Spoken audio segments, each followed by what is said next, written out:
but there wasn't. But part 63 of chapter 3.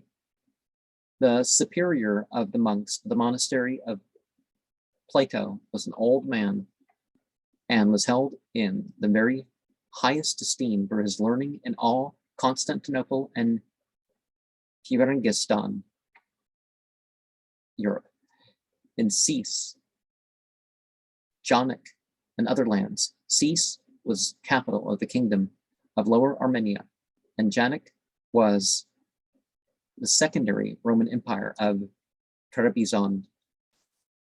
From all those lands did disciples flock to learn wisdom from him. This superior related the following anecdote.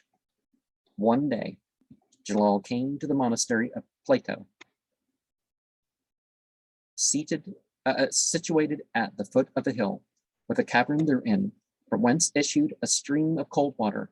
Jalal entered the cavern and proceeded to its farther extremity. The superior remained at the cavern's mouth, watching for what might happen. For 7 whole days and nights, Jalal remained there, seated in the midst of the cold water. At the end of that period, he came forth from the cavern and walked away, singing a hymn. Not the slightest change was apparent in his features, nor in his eyes. The superior made oath that all he had read about the person and qualities of the Messiah, as also in the books of Abraham and Moses, were found in the person of Jalal, as well as the grandeur and mien of the prophets, as set forth in the books of ancient history, and far more besides. And one of the things that we need to remember is that the prophets are actual examples that we can follow today.